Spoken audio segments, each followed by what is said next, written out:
A 6 de la mañana, 25 minutos. Bueno, el informe con nuestro analista económico, el informe económico de la semana de estos días.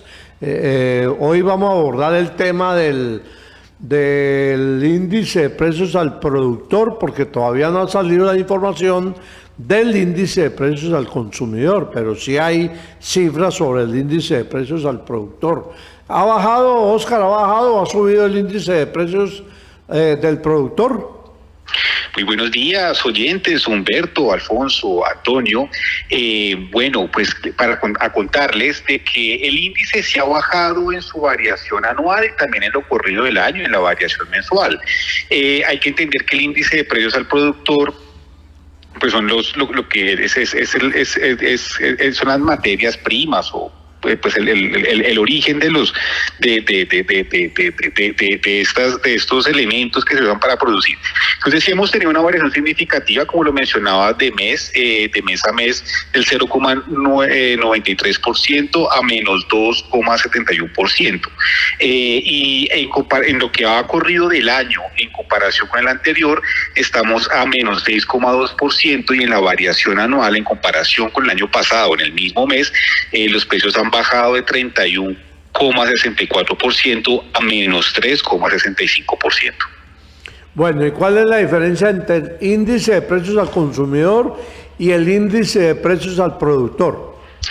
La diferencia está en que el índice de precios al consumidor son todos los bienes que encontramos en el mercado y están ya a disposición de los compradores. Es decir, tenemos vamos a mercado, vamos a las tiendas, vamos a grandes superficies y encontramos una serie de bienes dispuestos que tienen esa formación de precios se da por un mercado mucho más amplio.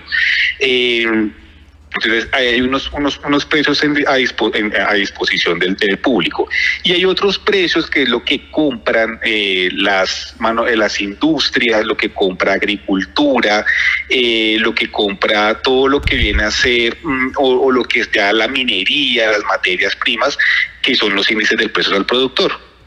Ya, y la inflación depende de cuál, del índice de precios al consumidor o el índice de precios al productor, o ambos tienen que ver con el tema de la inflación, Oscar. La inflación o el encarecimiento se puede dar de dos maneras. Una, porque finalmente sí, por supuesto, tenemos un índice de precios al productor que ha venido bajando, entonces disminuye la inflación, que es por costos de producción.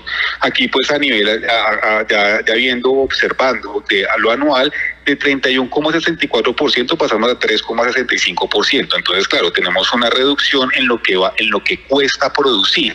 Pero ¿qué puede llegar a pasar? Digamos que no son muchas empresas, o finalmente ya cuando se pone al mercado siguen costando lo que valían antes, o cuando el precio del productor estaba alto.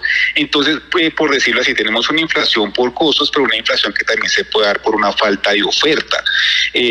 No hay muchos mercados, pero pues llegan los bienes a un costo, pero en el mercado siguen estando altos. Entonces sí, podemos sacar una diferencia de los precios al productor en las subidas o en las bajadas de los precios en la inflación, pero también hay que entender que la disposición del mercado tiene unas dinámicas distintas a los precios que se obtienen para producir. O sea, ha bajado el índice de precio al productor también, como el índice de precio al consumidor, ¿no, Oscar? Sí, señor. Lo que observamos es por lo menos de marzo, que ha tenido una reducción este índice en la variación mensual. En marzo, desde marzo más o menos, en febrero fue la última subida que tuvo el índice de precios al productor, que fue 1,15%, y a partir de marzo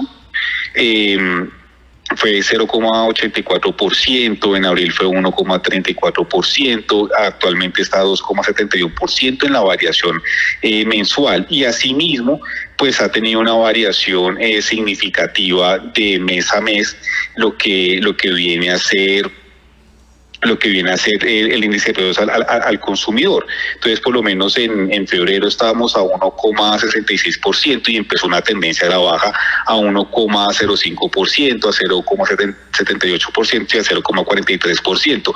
Entonces, sí tenemos en cuenta de que la inflación se ha dado por un encarecimiento de los costos, pero también la reducción de los costos ha llevado a que la inflación baje y la oferta en el mercado ha estado equilibrada o se ha dado acorde con esa disminución de los precios al productor.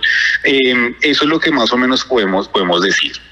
¿Y esa cifra es nacional o hay cifras también ya de tipo regional? Más o menos, pues lo que nos dicen es de que este índice se empezó a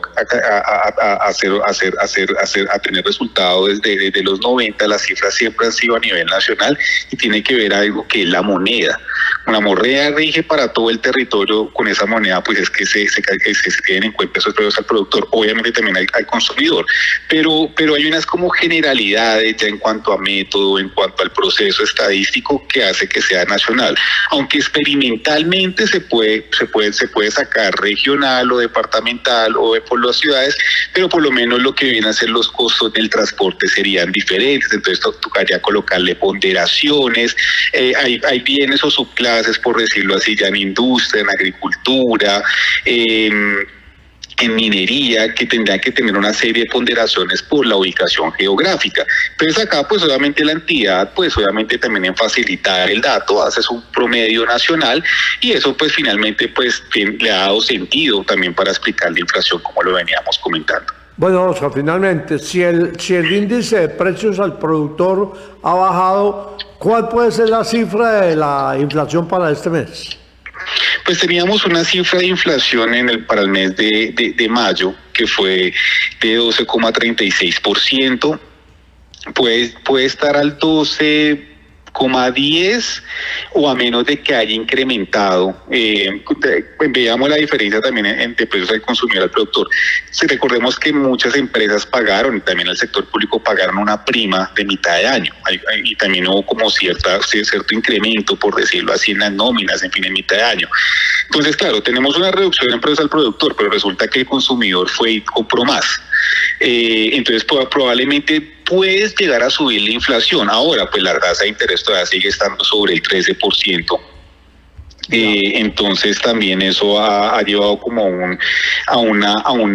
no ha incentivado finalmente a que el mercado pues tenga pues un mayor impulso. Lo otro, por decirlo así, que hay que tener en cuenta es que también pues tenemos una tasa de cambio que ha venido bajando, también los bienes que están a disposición del mercado. Entonces probablemente si tengamos una reducción de la inflación hacia el 12,25%, 12,10%, probablemente vemos una reducción a lo que podría llegar a ser.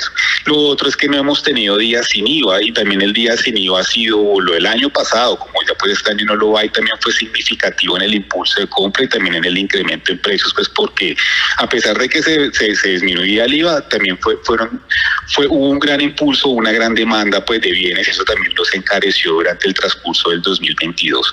Pero vemos que ya en el 2023 por la tasa de interés, pues también un poco el tema de la tasa representativa del mercado, el dólar que todavía salta a 4.100 pesos y un poco más, pues esto esperemos que la inflación pues siga bajando, porque eso también pues mejoraría también el poder adquisitivo y miramos una muy buena cifra de empleo que está al 10,5% y también un comportamiento pues en realidad lo esperamos positivo de la economía.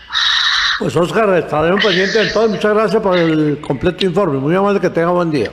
Sí, señores, estamos pendientes de publicar las demás cifras y muchísimas gracias y un cordial saludo a todos. Correcto. 6 de la mañana, 33 minutos. De la mañana, 26 minutos. Bueno, como apareció el último dato, el último estudio sobre la inflación por parte del DANE, vamos a contactar a nuestro analista económico para hacer el análisis de cómo fue el comportamiento de la inflación con esa variación anual, creo que fue el 12-13%, y vamos a ver en qué estado quedó Villavicencio. Entendemos que es la ciudad más barata de Colombia lo que conocimos ayer cuando conocimos el informe del DANE. Yo no sé dónde saca el DANE eso, pero es la ciudad más barata de Colombia, pero dejemos que sea nuestro analista económico, Óscar Javier Castañeda. Óscar, buenos días.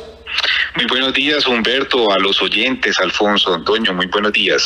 Bueno, sí es Villavicencio la ciudad más barata de Colombia en este último informe del DANE sobre la inflación. Pues según las mediciones de la entidad y según una de sus gráficas en la presentación que ellos hacen, Villavicencio aparece efectivamente con el 11,01% de la inflación, seguida de Ibagué de 11,65%, Manizales con el 11,82%, mientras que las ciudades más caras son Sincelejo con el 14,34%, Cúcuta con el 13,47% y Valledupar con el 13,6%, Villavicencio el 11,01%. Y eso hace pues que sea una de las ciudades que no hayan tenido mayores incrementos de los precios a comparación de todo el país. Eso le iba a preguntar, ¿cómo han variado los gastos mes a mes? Mes a mes, los gastos más significativos que ha tenido la ciudad ha sido transporte con el 1,16%, restaurantes y hoteles con el 0,47%, salud con el 0,35%. Tuvieron bajas en los precios precios negativos, bienes y servicios diversos con el 0,03%, recreación y cultura con el 0,46%, alimentos y bebidas no alcohólicas con el 0,74% en las variaciones mensuales. Mientras que en el año, en la anual el transporte igualmente fue significativo, 18,42%, muebles, artículos para el hogar, el 15,96% y restaurantes y hoteles con el 15,44%. O sea, el más alto es el transporte, no por el tema de la gasolina, ¿no? Pues eso parece, pues ya como pues ha venido esos incrementos ya se habla de que ha tenido un impacto significativo y lo muestra el indicador específico de este gasto, y ya pues en el índice, en su promedio y en su resultado, pues sí, en realidad es significativamente alto el incremento a este gasto. O sea, ¿cómo se obtiene ese índice? Este índice, lo que nos cuenta la entidad es que ellos hacen como un registro de 443 artículos de la canasta, de lo que nos llega, a diferencia del precio del producto, es lo que ya está a disposición en vitrinas o ya está a la venta. 443 artículos de la canasta. Esto se saca por una encuesta, que es una encuesta de gastos e ingresos, y se hace una muestra representativa. Pueden ser 20.000 a nivel nacional, Villavicencio pueden ser unos 1.000. Y para esto se visitan diferentes canales de distribución. Una muestra representativa en las 38 ciudades del país. En Villavicencio se calcula que son más o menos más de 50.000 empresas registradas en Cámara de Comercio, y también hay un porcentaje de esto, puede ser un poquito más, 60 o 50, son informales. 50.000 unidades económicas, un poquito más. Y pues de estas se hace una muestra representativa de 443 artículos que se seleccionan en las 38 ciudades del país, en donde los colombianos adquieren bienes y servicios, que es como se calcula mensualmente este índice. Estamos hablando de los resultados del mes pasado, no los del día de hoy. Entonces eso puede tener algunas diferencias en las ofertas o en lo que ya encontramos y dispone el mercado en variación de precios. Suele ser un reflejo durante un momento y a partir de una respuesta de una muestra representativa estadística. El presidente Gustavo Petro salió a cobrar por ventanilla el bajonazo en la inflación. ¿Qué tanto las decisiones del gobierno han incidido o ha incidido en la caída de los precios de los alimentos, por ejemplo? En esta pregunta, pues, yo soy más profesional en ciencia política que economista. Desde mis estudios de ciencia política, formación, título, pues abordo el tema económico, y pues ya que hace la pregunta, quiero responderla de esta manera. El gobierno, pues desde que se postuló demás, pues él poco tuvo una política de precios que no son recomendables intervenir en precios o fijar la tasa de cambio, que deja de ser flexible a ser fija, e intervenir la tasa de cambio. No ha tenido mayor como de incentivar o subsidiar un sector específico de la economía para que genere más oferta. Entonces lo que más o menos observamos es los aranceles a los fertilizantes, pesticidas. Obviamente sí hemos tenido una reducción significativa en alimentos. alimentos en la variación mensual en la ciudad fue de 0,74%, mientras que a nivel nacional fue el único gasto que más disminuyó con el 0,53%. Esto pueda que nos dé alguna de que los fertilizantes en cero, que haya caído el dólar frente al peso, pueda que algo, pero no depende de una decisión del gobierno. Ahora, las políticas monetarias del Banco de la República son independientes a lo del gobierno. El gobierno, cuando estuvo la inflación casi que al 13, que no bajaran las tasas, y parece que también las tasas han tenido un efecto en esto de bajar la inflación. La inflación ha bajado en Estados Unidos, pasó del 4 a 3, como en la zona euro, del 6,1% a 5,05%. Entonces, pues también es una tendencia mundial, como este fenómeno, pues por causa de la pandemia, que pues también fue un fenómeno global. Entonces, pues no sabría por lo menos como darle una aprobación a lo del presidente, porque si noto que la economía va por un lado y él va por el otro, pues se han respetado la política monetaria, y pues gracias a dinámicas mundiales y también pues obviamente como al mercado como tal, al libre mercado, yo sí creo que hago esa precisión y esa opinión, pues se ha debido probablemente este equilibrio en precios, que la producción siga, por supuesto, y también obviamente la ocupación, que el país pues en realidad creo que en eso, pero no ha sido una política de gobierno, a mi parecer ha sido la misma economía la que ha dado estos resultados, por temas de pronto ya de libre mercado y cómo se establece en la Constitución las dinámicas económicas. Listo, Oscar, muchas gracias por este completo informe, muy amable y que tenga buen día. Me alegra mucho saludarlo, Humberto, a todos los oyentes y los presentes en cabina, que estén muy bien. Oscar Javier Castañeda Hernández, analista económico de hechos y opiniones. 6 de la mañana, 33 minutos.